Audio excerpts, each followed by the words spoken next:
இப்போ நான் சொல்ல போகிற திருக்குறள் நான் பல வருடங்களாக இதுக்கு சரியான அர்த்தம் என்னவா இருக்கும் அப்படின்னு யோசித்த திருக்குறள்.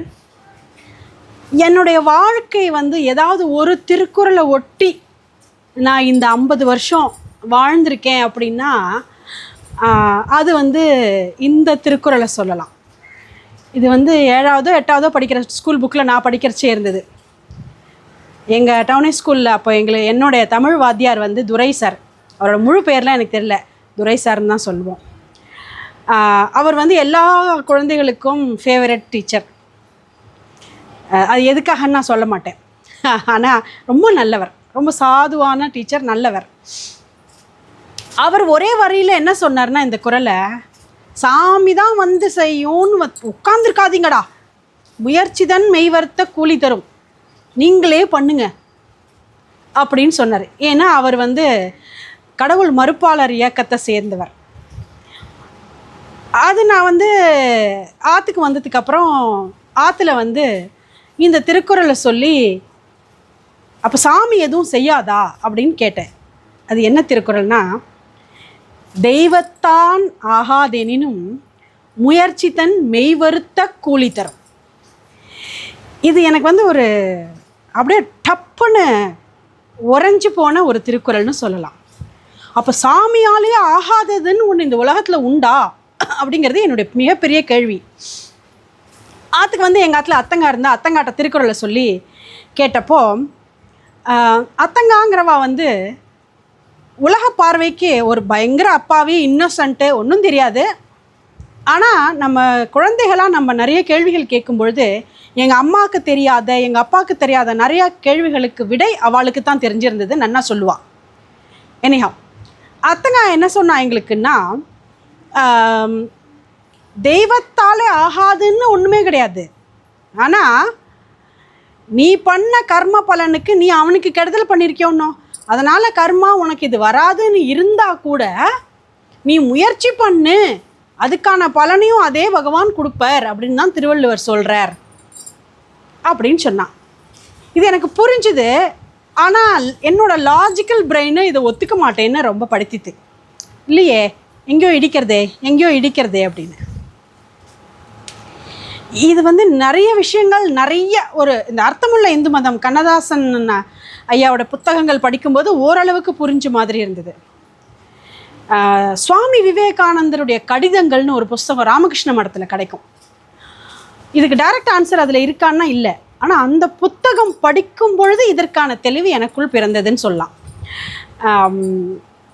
எப்படின்னு சொல்கிறேன், தெய்வத்தான் ஆகாதெனினும் அப்படின்னா நான் என்ன புரிஞ்சுக்கிறேங்கிறது தான் இந்த திருக்குறளில் சொல்கிறேன். என்ன திருவள்ளுவர் இதான் சொல்லியிருக்காருன்னு சொல்கிறதுக்கு எனக்கு ஒன்றும் ரைட்ஸ் கிடையாது, யாருக்குமே ரைட்ஸ் கிடையாது. மேபி பெரிய பெரிய தமிழ் ஸ்காலர்ஸ்க்கு வேணால் இருக்கலாம். தெய்வத்தான் ஆகாதெனினும் அப்படின்னா கடவுளே இது இவ்வளோதான், இதுக்கு மேலே உன்னுடைய கர்ம பலன், பூர்வ ஜென்ம பலன், உன்னுடைய பக்திக்கான பலன் கிடையாது அப்படிங்கிற ஸ்கேல் பண்ணி வச்சிருந்தா கூட முயற்சி தன் மெய்வருத்த கூலி தரும். நீ முயற்சி பண்ணு, உடம்பு வருத்தி, மெய்னா உடம்பு தானே, வருத்தி அந்த ஹார்ட் ஒர்க்கை போடு, அதுக்கான கூலி வரும். எங்கேருந்து வரும்? நம்ம பகவான் இருக்கார், எனக்கு கிருஷ்ணர்டேந்து வருது, முருகன்டேந்து வருது, சிவன்டேந்து வருதுன்னா சிவன்டேந்து வரும், கிருஷ்ணர்டேந்து வரும், முருகன்டேந்து வரும். இப்போ கடவுளே இல்லைங்கிறவா இந்த திருக்குறளை எப்படி புரிஞ்சுப்பா? எந்த முயற்சியை நீ இந்த பிரபஞ்சத்தில் உனக்கான தேவைக்காக போட்டியோ அந்த பிரபஞ்சத்துக்கிட்டேருந்து, அந்த முயற்சிக்கிட்டேருந்து உனக்கு திரும்பி வரும்னு கூட வச்சுக்கலாம். நீங்கள் கடவுளை வணங்குறவாளோ வணங்காதவாளோ பிரபஞ்ச சக்தின்னு ஒன்று இருக்குங்கிறது நம்ம எல்லாரும் உணர்றோம் தானே. அப்போது திருக்குறள் அப்படிங்கிறது இந்த உலகத்துக்கான, இந்த இந்தியாவுக்குன்னு ஒரு கான்ஸ்டியூஷன் இருக்குது, துபாய்க்குன்னு ஒரு கான்ஸ்டியூஷன் இருக்குது, அமெரிக்காவுக்குன்னு ஒரு கான்ஸ்டியூஷன் இருக்குது. அந்த மாதிரி இந்த பூமிக்கான கான்ஸ்டியூஷன் ஒன்று இருக்கணும் இல்லையா?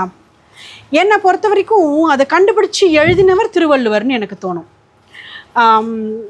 அப்போது கடவுளாலேயே இதுக்கு மேலே கிடையாதுன்னு ஒரு விஷயம் இருக்குமானால் அப்படி எதுவும் இருக்கிறதுக்கு வாய்ப்பு இல்லை. இல்லைனா தேவாரம் பாடி எத்தனையோ பேருக்கு எத்தனையோ மேஜிக்கல் எக்ஸ்பீரியன்சஸ் எல்லாம் கிடச்சிருக்கு இல்லையா? அப்படியே நம்ம நினச்சிண்டாலுமே முயற்சி தன் மெய் வருத்த கூலி தரும். இது போய் எனக்கு 2 விஷயம் எதுக்கோ தெரியாது, எப்போ பார்த்தாலும் உள்ளே ஓடிண்டே இருக்கும் அந்த வார்த்தை. ஒன்று நீரின்றி அமையாது உலகு, அதை இன்னொரு நாளைக்கு பேசுகிறேன். முயற்சி தன் மெய் வருத்த கூலி தரும், இது இன்னொன்று. இந்த முயற்சி தன் மெய் வருத்த கூலி தருமா என்னோடய லைஃப்பில் எப்படி அப்ளை பண்ணினேன் அப்படின்னு நான் உங்களுக்கு சொல்கிறேன். இந்த திருக்குறள் நான் ஷார்ட்ஸாக போடணும்னு நினைக்கிறேன், அது லாங்காக போகுமான்னு தெரியல. எனக்கு 19வது வயசில் கல்யாணம் ஆச்சு. 20வது பிறந்த நாளுக்கு முன்னாடியே ரசிகா பிறந்துட்டா, பெரியவ. அப்போ நான் அனிமிக்காக இருக்கேன், இப்போது பேபியை கேரி பண்ணுற அளவுக்கு கெப்பாசிட்டி ஊம்புக்கு இல்லை, உனக்கு 24-25 வயசு ஆட்டும், இப்போ அபார்ட் பண்ணிவிடுன்னு எனக்கு அங்கே இருந்த ஹைதராபாத்தில் இருந்த டாக்டர் சொன்னான். எங்கள் அம்மா எங்கள் ஆற்றுலெல்லாம் பிறந்த ஆற்றுல ஒத்த காலில் நின்னா, குழந்தைய போய் எடுக்கிறதாவது, அதெல்லாம் அந்த காலத்தில் 13 வயசுலேயே பெத்துண்டா, ஒன்றும் இல்லை, நன்னா சாப்பிடு, நீ நன்னா சாப்பிடு அப்படின்னு. ஆனால் என்னென்னா இன்றைக்கி தான் ரசிகா பிறந்தான்னா இன்றைக்கி கார்த்தால வரைக்கும் எனக்கு வாந்தி இருந்தது, தலை சுத்தலும் வாந்தியும் டெலிவரி டேட் வரைக்கும் இருந்தது. எனிஹவ், ஸோ சில பல ஹெல்த் ரீசன்ஸ், என்னோடய ஹெல்த் ரீசன்ஸ்னால அனிமிக்லேருந்து நான் வெளியிலே வரல. நான் 44 kgs இருந்தேன். நானாக நினச்சிப்பேன் நீங்கள்லாம், டாக்டர் என்னை கண்டிஷன் போடுவா, நீ எப்படியாவது 50 கிலோவுக்கு வந்தே ஆகணுமா அப்படின்னு. அதுவே டெலிவரி வரைக்கும் 50 நான் தொடலைங்கிற மாதிரி தான் இருந்தேன்னு வச்சுக்கோங்களேன். அப்போ நான் ரொம்ப அனிமிக்காக தான் இருந்தேன். அப்போது ரசிகா இறந்து போயிடுத்துன்னு சொல்லி தான் எடுத்தா. ஏன்னா மானிட்டர் ஸ்டாப் ஆகிடுது. உணவு குழாய் இருக்கு இல்லையா, அம்பிளிக்கல் கார்டு, அது பூரா அழுகி தழுத்தை சுற்றி நிறுத்தும். அதனால் ஹார்ட் பீட் கேட்கல. அப்போது அது குழந்தைய சிசேரியன் பண்ணி எடுத்துட்டா, அம்மாவை காப்பாற்றணும் அப்படின்ட்டு. எடுத்து பார்த்தா அது கண்ணு முழிச்செடுத்து, ஆனால் இன்குபேட்டர் ரெடி பண்ணிக்கல. அதனால் லேக் ஆஃப் ஆக்சிஜன்னால் ரசிகாவுக்கு ஃபஸ்ட்டு எடுத்தோன்னே அழலை, கண்ணு முழிச்செடுத்து, இன்குபேட்டர் ரெடியாகல, ஆனால் அழவும் இல்லை. அப்போது அந்த டாக்டருக்கு டக்குன்னு என்ன பண்ணுறதுன்னு புரியல. எங்கள் பாட்டி தான் குழந்தைய வாங்கிட்டு மட்டான்னு முதுகில் 4 தட்டு தட்டினா கூன்னு சத்தம் வந்தது. அதாவது ஃபியூ செகண்ட்ஸ் லேட்டராக தான் அது அழுதுது. ஆனால் அங்கே என்ன மிஸ்டேக் நடந்துருதுன்னா, ரொம்ப தொப்புள் கொடி அழுகி இருந்ததுனால டெட் பேபி தான் எடுக்கிறோங்கிறதுனால ஃபோர்ஸி வச்சு குத்தி தலையை வெளியில் எடுத்துட்டான். அப்போது இந்த இடத்துல அதுக்கு ஒரு ஓட்டை விழுந்து ஒரே ஒரு டாட் ஆஃப் பிளட் இருந்தது. அது ஃப்யூச்சரில் கொஞ்சம் கொஞ்சமாக அவள் வளர அது பெரிய பேட்சாகவே ஆகும். அந்த இடத்துல மாத்திரம் முடி இருக்காது. அது என்ன ஆயிடுத்துனாக்கா, அவளோட பிரெயினில் இருந்த பேலன்சிங் செல்ஸுக்கான டிரான்ஸ்மிட்டிங் மெசேஜ் எடுத்துன்னு போகும் பாருங்க, அந்த மெசேஜ் எடுத்துன்னு போகிற அந்த செல்ஸை கொன்னுடுத்தும். டெட் செல்ஸை நம்ம ரிவைவ் பண்ண முடியாது இல்லையா. அதனால் பாடி 4 மாதத்தில் கழுத்து நிற்கணும், 6 மாதத்தில் உட்காரணும், 8 மாதத்தில் தவழணும், 1 வயசில் நடக்கணும். இது எதுவுமே ஃபஸ்ட் பர்த்டே வரைக்குமே நடக்கலை. ஸோ அப்போ ஃபஸ்ட் பர்த்டேக்கு எல்லோரும் வருவா இல்லையா, ஆயுஷ்மானா எல்லோரும் வருவா, பேசுவா, எல்லாம் பண்ணுவா.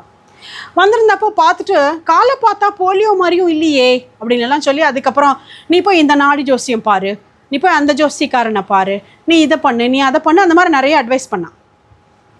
சில பேர் எனக்கு ஆறுதல் சொல்கிறேன்னு, ஏய் உன் பொண்ணுக்கு ஒன்றும் வேண்டாண்டி, ஒரு எஸ்டிடி பூத் வச்சு கொடுத்துடலாம், அப்படியே கரெக்டாக உட்காந்துட்டுருப்பா. இப்போல்லாம் லைட் வெயிட்லேயே கட்டை வருது, அந்த கட்டை வச்சுட்டே ஜம்முன்னு நடக்கலாம் உன் பொண்ணு, அதெல்லாம் பயப்பட வேண்டாம் அப்படின்னு எல்லாம் தைரியம் சொன்னான். அவளை பொறுத்த வரைக்கும் அது தைரியம். ஆனால் என்னால் என்னுடைய மகளை அந்த மாதிரி எஸ்டிடி பூத்துக்குள்ளே யோசிச்சுக்க முடியல. அப்போ எனக்கு வயசு 20.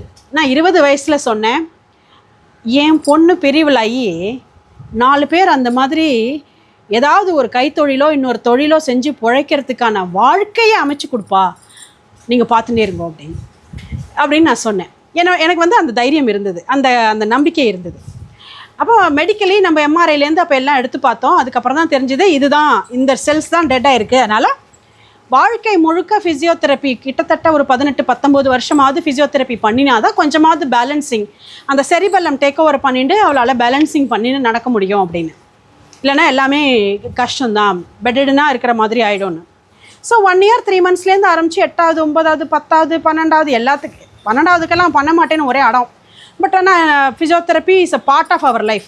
மற்ற வாழ்க்கெல்லாம் எப்படி பல்லு தேய்க்கிறது, குளிக்கிறது, நித்தியானுஷ்டானங்கள் பூஜை பண்ணிக்கிறது ஒரு பார்ட் ஆஃப், சந்தியாவந்தனங்கள்லாம் பார்ட் ஆஃப் தேர் லைஃபோ, அது மாதிரி எனக்கும் ரசிகாக்கும் physiotherapy part of our life. அப்படி தான் நாங்கள் வச்சுட்டு இருந்தோம். அதில் எங்களுக்கு ஒன்றும் ரெக்ரெட்டே கிடையாது, ஐயோ பாவங்கிற விஷயமே இங்கே கிடையாது.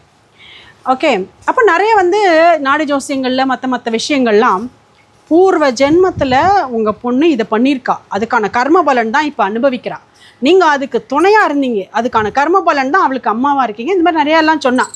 இருக்கலாம், நமக்கு தெரியாது இல்லையா, அது பொய்ன்னு சொல்ல முடியாது, நிஜம்னு சொல்ல முடியாது. இது நிஜமாக இருக்கலாம், நமக்கு தெரியாது. ஆனால் அங்கேயுமே இதுக்கு மேலே மெடிக்கலி இதில் ஒன்றும் பண்ண முடியாது. ஆனால் ப்ராக்டிக்கலியும் பாசிபிலிட்டி எதுவும் இல்லை. அப்போது இந்த குழந்தைய என்ன பண்ணுறது? ஃபிசியோதெரப்பி பண்ணும்போது விட்டல்வாடியில் ஹைதராபாத்தில் டாக்டர் கலாவத்தின்னு ஒரு வேர்ல்ட்ஸ் பெஸ்ட் ஃபிசியோதெரபிஸ்ட், அப்படி தான் நான் சொல்லணும். அப்படி அவள் இருந்தா. அவளுக்கு வந்து தமிழ் வராது. தமிழில் கற்றுண்ட ஒரே வார்த்தை, ஏய் ராசிகா நீ வாய் மூடு அப்படிம்போ. ஏன்னா எல்லாத்துக்கும் கத்துவது, அம்மா இதை பண்ணாதே அதை பண்ணாதே, கலாவத்தி ஆண்டி தும் சூப் அப்படின்னு கத்துவோம் இந்த குழந்தையா இருக்கும்போது, 2 வயசு 2.5 3 வயசுக்கெல்லாம். அப்போது அவள் வந்து ஒரு தீபாவளி கிடையாது, ஒரு பொங்கல் கிடையாது, எதுக்குமே லீவ் விட மாட்டாள், எல்லா நாளும் வரணும்பா. ஆனால் ரசிகா வந்து இம்ப்ரூவ் ஆகிடுவாங்கிற கேரண்டி 1% கூட கிடையாது அப்படின்னு தான் சொன்னான் எனக்கு. அப்புறம் எல்லா நாளும் எதுக்கு போகணுன்னு தோணணும் இல்லையா? ஃபார் சம் ரீசன் எனக்கு அது தோணுனதே கிடையாது. தீபாவளியாக இருந்தாலும் பொங்கலாக இருந்தாலும் என்ன இருந்தாலும் சரி, பிரம்ம முகூர்த்தத்துலேருந்து ஆரம்பித்து 7:30 8 அவள் எப்போவோ கொடுப்பா பொங்கல் வைக்கிறதுக்கு ஒரு முகூர்த்த நேரம், அதெல்லாம் நான் கண்டுக்கிறதே கிடையாது. எதாக இருந்தாலும் எல்லா பண்டிகைகளும் எனக்கு 6:30 7க்குள்ளே முடிஞ்சிடும். 7:30 மணிக்கு குழந்தைய தூக்கிட்டு கிளினிக் போயிடுவேன் ஃபிசியோதெரப்பிக்கு. ரொம்ப ரொம்ப ரொம்ப வருஷங்கள் ரொம்ப ரிலீஜியஸாக நான் எதை பண்ணேனோ இல்லையோ ஃபிசியோதெரப்பி பண்ணேன். முயற்சி தன் மெய் வருத்த கூலி தரும் அப்படிங்கிறதுல நான் ரொம்ப ரொம்ப ஸ்ட்ராங்காக பிலீவ் பண்ணேன். நம்ம எப்போயாவது ஒரு வாரம் 10 நாள் பிறந்தாத்துக்கு வரோம் அப்படின்னா அப்போ வந்து அந்த எக்ஸசைஸ் என்னென்ன பண்ணி விடணும்னு கேட்டுன்னு வந்து அதையும் ஆற்றுல பண்ணி விடுவேன். ஸோ ஃபிசியோதெரப்பிலேருந்து எஸ்கேப் வந்து எனக்கோ ரசிகாக்கோ என்றைக்குமே இருந்ததே கிடையாது. அது ஒரு ஸ்டேஜுக்கு மேலே எப்படி எந்த அளவுக்கு யூஸ்ஃபுல்லாக இருந்ததுன்னா, அவள் பிறந்தப்போ 1.25 வயசில் நாங்கள் எடுத்த எம்ஆர்ஐயில் அவளோட எம்ஆர்ஐ ரிப்போர்ட் என்ன வந்ததோ அது முதல்ல அவள் லண்டன் போயிட்டு ஒரு ஹாஸ்பிட்டலில் அவள் என்னாச்சோ எதுலையோ அவள் வந்து ரெஜிஸ்டர் பண்ணிக்கணும் இல்லையா, அங்கே வந்து இந்த ரிப்போர்ட்டுக்கும் உன்னோட ப்ரெசன்ட் கண்டிஷனுக்கும் சம்மந்தமே இல்லையே, நீ இருக்கிறது ரொம்ப அட்வான்ஸ்டு பெட்டராக இருக்க, அந்த ரிப்போர்ட் பிரகாரம் இது இல்லையே அப்படின்னு கேட்டா. நான் சொன்ன மாதிரியே அவள் ஒரு நல்ல விதமாக படித்து, ஏன்னா அந்த மெடிக்கல் ரிப்போர்ட் பிரகாரம் இந்த குழந்தை அந்த வயசுக்கான படிப்பு படிக்க முடியாது, டிலேல் மைல்ஸ்டோன். எல்லா குழந்தைகளும் 6வது 7வது படிக்கும்பொழுது இவன் 2வது 3வது படிக்கிற அளவுக்கான மூளை வளர்ச்சி இதை மட்டும்தான் கொண்டிருப்பாள், அதுதான் மெடிக்கல் ரிப்போர்ட்டு. ஆனால் அவள் எந்த கிளாஸில் படித்தாலும் அந்த கிளாஸில் டீச்சர்ஸ் எனக்கு சொல்வாள், மேம் உங்கள் ரசிகா உட்காந்து கேள்வி கேட்குன்னே நான் வந்து பலமாக ப்ரிப்பேர் பண்ணிட்டு போகிறேன் மேம் என் சப்ஜெக்டை, இல்லைன்னா 4 பேர் முன்னாடி அசிங்கமாயிடும்னு, என்ன மூளை அப்படின்னு சொல்லுவாள். இந்த ஃபோட்டோஜெனிக் மெமரின்னு இருக்கும்ல, குழந்தையாக இருக்கும் போதெல்லாம் ஒரு 40 மினிட்ஸ் கிளாஸ் ஒரு டீச்சர் எடுத்தான்னா அந்த டீச்சர் எப்படா பாடம் எடுத்தான்னு நீங்கள் கேட்டேன்னு வச்சுக்கோங்களேன், அந்த 40 மினிட்ஸும் வேர்டு மாறாமல் எடுத்து காமிக்கும் அதே பாடத்தை. அந்தளவுக்கு ஃபோட்டோஜெனிக் மெமரி, படித்து புரிஞ்சுக்கணுங்கிறதுல கேட்டு பார்த்தே டோட்டலாக ரெஜிஸ்டர் ஆகிடும். எவ்வளோ கடினமான வார்த்தைகளையுமே எந்த மொழியாக இருந்தாலுமே ஒரு தடவை கேட்டால் உட்காந்துரும். நமக்கெல்லாம் 5-6 தடவை மனப்பாடம் பண்ணணுங்கிறதுலாம் இருக்கு இல்லையா, அவள் கேட்டாலே அவளுக்கு அது உள்ளே உட்காந்துரும், which is not medically possible. அவளோட ரிப்போர்ட்ஸ் பிரகாரம் அது பாசிபிள் கிடையாது. ரிப்போர்ட்ஸ் மாறி எடுத்தான்னு கூட நீங்கள் கேட்க முடியாது, ஏன்னா அந்த ஒரு குழந்தைக்கு தான் அன்றைக்கி ரிப்போர்ட் எடுத்தோம், பாம்பே ஹாஸ்பிட்டலில் எடுத்தோம். அது இப்போ இதெல்லாம் எதுக்கு சொல்கிறேன்னா, முயற்சி தான் மெய்வர்த்த கூலி தரும்.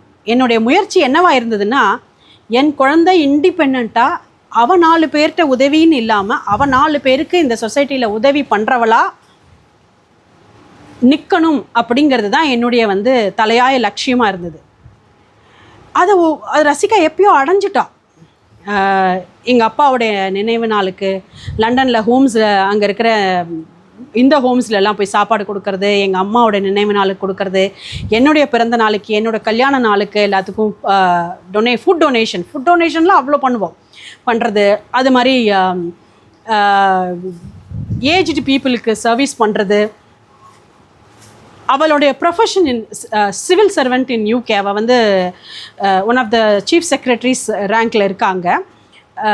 அவள் வந்து தன்னுடைய கெப்பாசிட்டியில் என்னென்னலாம் வெல்ஃபேர் ஸ்கீம்ஸு எஸ்டாப்ளிஷிங் பண்ண முடியுமோ அதெல்லாம் பண்ணுறது. ஒரு ஸ்கூலுக்கு கவர்னராக இருக்கா, அந்த ஸ்கூலில் வந்து எப்படிலாம், அது கவர்மெண்ட் ஸ்கூல், அந்த ஸ்கூலுக்கு வந்து எப்படிலாம் ஸ்டூடெண்ட்ஸ் வேறு விதமாக வழி தடுமாறி போகாமல் டிசிப்ளின் பண்ணி அந்த ஸ்டூடெண்ட்ஸ்க்கு எஜுகேஷன் முக்கியங்கிறத கொண்டு வரணுங்கிறதுக்கான நிறைய பாலிசி மேக்கிங் அண்ட் ஸ்டெப்ஸ் எடுக்கிறது, இதெல்லாம் பண்ணுறது.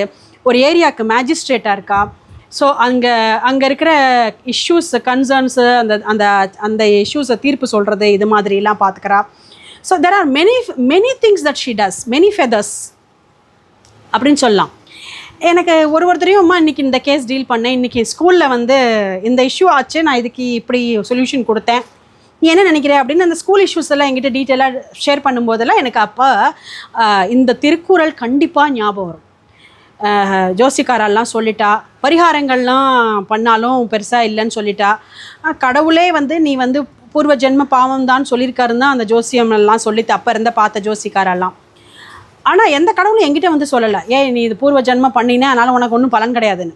நம்ம இப்படி கேட்டுன்றது தான். ஓவராலாக சொல்லணும்னா இது ப்ராக்டிக்கலி நாட் பாசிபிள்னா கூட, எல்லாரும் கைவிரித்த நிலையிலும் கூட முயற்சி தன் மெய் வருத்த கூலி தரும். நானும் என்னுடைய மகளும் போட்ட அந்த அபாரமான முயற்சி நம்பிக்கை இல்லாமல் போடல, வந்தால் பார்த்துக்கலான்னு இல்லை, வரும் அப்படிங்கிற முயற்சி, எங்கள் மெய் வருத்தி போட்ட முயற்சி. ஃபிசியோதெரப்பிலாம் நீங்கள் என்ன, ஒரு யாராவது ஃப்ராக்சர் ஆனவாள் போய் கேட்டு பாருங்களேன், ஃபிசியோதெரப்பி பண்ணி அந்த காலை சரி பண்ணிக்கிறதுக்கோ கையை சரி பண்ணிக்கிறதுக்கோ எப்படி அலறுவான்னு.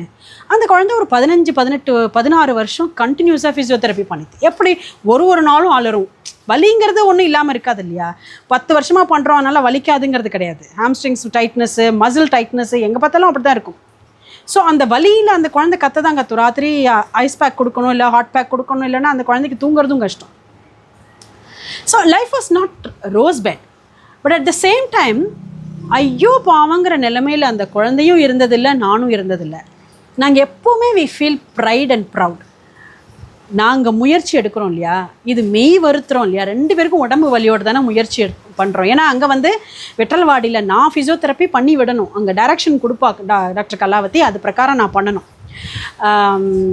அவங்க இப்போ இருக்காங்களான்னு தெரியல. அவங்களோட கிளினிக் எங்கே இருக்குன்னா, கிரிக்கெட்டர் அசாருதீனோட பழைய வீடு பக்கத்தில் அவங்க வீடு. அப்போது மெய் வருத்தி உடல் வருத்தி ஒரு விஷயம் வேணும்னு முயற்சி பண்ணால் ப்ராக்டிக்கலி நாட் பாசிபிள் கூட பாசிபிள் அப்படிங்கிறது தான் இந்த குறள் சொல்கிறதா நான் நினைக்கிறேன். உங்களில் யாருக்காவது அந்த மாதிரி ஏதாவது இஷ்யூ இருந்து இது எப்படி வழிவிடும் அப்படின்னு நீங்கள் யோசிச்சேன்னா, இந்த குறள் சொல்கிறதே இப்படித்தான் வழிவிடும். நம்பிக்கையோட முயற்சி பண்ணிகிட்டே இருந்தால் அந்த முயற்சியே கரெக்டான சேனலிங்க்கு எடுத்துன்னு போகும் நம்மளை. நன்றி.